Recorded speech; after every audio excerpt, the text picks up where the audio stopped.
sebelum itu, jangan lupa untuk klik subscribe, like, dan juga bunyikan loncengnya. Perkenalkan, nama saya Fitri Mulyani dari SMA Perintis 2 Bandar Lampung. Saya merupakan calon guru penggerak Angkatan 9 Kota Bandar Lampung, Provinsi Lampung tahun 2023. Koneksi antar materi modul 2.2.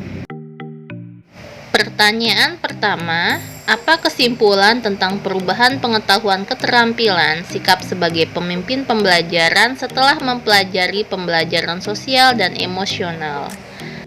Yang kedua, apa kaitan pembelajaran sosial dan emosional yang telah Anda pelajari dengan modul-modul sebelumnya?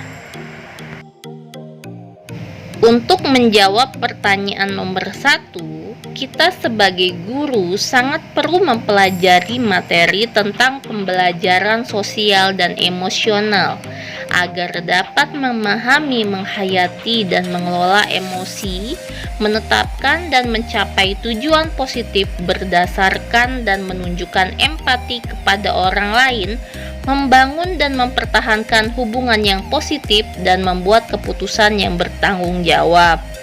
Guru sebagai pemimpin pembelajaran harus menerapkan kelima kompetensi sosial dan emosional agar dapat mewujudkan pembelajaran yang nyaman, menyenangkan bagi murid, dan menciptakan karakter murid yang berbudi pekerti luhur, sehingga akan terjadi perubahan positif pada diri murid baik secara pengetahuan, keterampilan, dan juga sikapnya. Untuk menjawab pertanyaan nomor 2, apa kaitan pembelajaran sosial dan emosional yang Anda telah pelajari dengan modul sebelumnya? Yaitu, yang pertama, pembelajaran sosial dan emosional lebih menitik beratkan pada pencapaian nilai-nilai budi pekerti yang dapat melatih anak untuk memiliki kesadaran diri sesuai dengan filosofi Ki Hajar Dewantara. Yang kedua, pembelajaran sosial dan emosional merupakan pembelajaran yang dilakukan secara kolaboratif oleh seluruh komunitas sekolah. Hal ini sesuai dengan nilai guru penggerak yang bersifat kolaboratif untuk mewujudkan pembelajaran sosial dan emosional.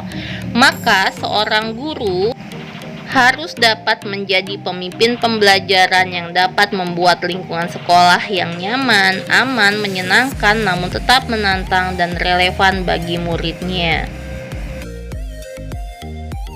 Yang ketiga, pembelajaran sosial dan emosional dapat terwujud jika seorang guru penggerak memiliki visi yang dapat menciptakan perubahan budaya positif, sehingga dapat menghasilkan anak-anak yang berkarakter. Yang keempat, pembelajaran sosial dan emosional sangat erat kaitannya dengan pembelajaran diferensiasi, karena satu sama lain menekankan pada kebutuhan belajar anak yang harus dipenuhi agar menghasilkan murid yang bertanggung jawab. Seluruh modul sangat terkait untuk demi mewujudkan pembelajaran yang berpihak pada murid sesuai profil pelajar Pancasila. Pertanyaan lanjutan yang pertama, sebelum mempelajari modul ini, saya berpikir bahwa sehingga dan setelah mempelajari modul ini ternyata. Kemudian pertanyaan kedua, berkaitan dengan kebutuhan belajar dan lingkungan yang aman, nyaman untuk memfasilitasi seluruh individu di sekolah agar dapat meningkatkan kompetensi akademik maupun kesejahteraan psikologis. 3 hal mendasar dan penting yang saya pelajari adalah: yang ketiga, berkaitan dengan nomor 2, perubahan yang akan saya terapkan di kelas dan sekolah bagi murid dan bagi rekan sejawat adalah. Jawaban nomor 1, sebelum memahami modul ini, saya berpikir bahwa pembelajaran hanya bertujuan untuk merubah pengetahuan dan keterampilan anak saja. sehingga pembelajaran terfokus pada pemenuhan nilai saja. Setelah mempelajari modul ini, ternyata belajar dapat mengubah karakter secara psikologis sehingga anak akan memiliki kesadaran diri yang tinggi untuk dapat memahami perasaan diri dan orang lain, memiliki manajemen diri untuk dapat mengelola emosi, memiliki kesadaran sosial sehingga peduli dengan orang lain, memiliki kesadaran berelasi agar dapat berkomunikasi secara efektif dengan orang lain dan dapat mengambil keputusan yang bertanggung jawab terhadap pilihan-pilihan yang ada. Jawaban nomor 2, 3 hal mendasar dan penting yang saya pelajari. Yang pertama, menerapkan 5 kompetensi sosial dan emosional, yaitu kesadaran diri, manajemen diri, kesadaran sosial, keterampilan berelasi, dan pengambilan keputusan yang bertanggung jawab. Yang kedua, itu menerapkan praktik kesadaran penuh dengan penggunaan teknik stop atau teknik lain yang sesuai. Yang ketiga, menerapkan 4 indikator PSE yang berkaitan dengan kelas dan sekolah seperti pengajaran eksplisif, integrasi dalam praktek, mengajar guru, dan kurikulum akademik, penciptaan iklim kelas dan budaya sekolah, dan penguatan KSE, pendidikan dan tenaga pendidik di sekolah. Jawaban nomor 3, perubahan yang akan saya terapkan di kelas dan sekolah. A. Perubahan bagi murid. 1. Memberikan pengajaran eksplisif dalam kegiatan ekstrakurikuler.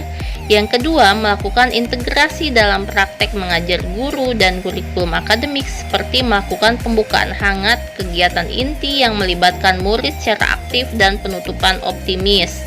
Yang ketiga, menciptakan iklim kelas dan budaya sekolah melalui praktek guru dan gaya interaksi dengan murid dan mengubah peraturan dan harapan sekolah.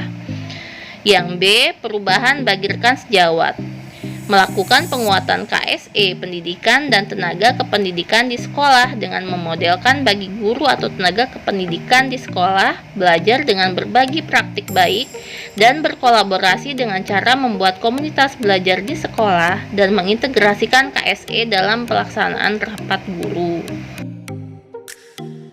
Sekian dari saya, semoga bermanfaat.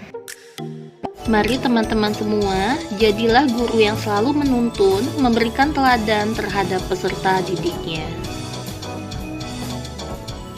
Demikian dari saya, wassalamualaikum warahmatullahi wabarakatuh.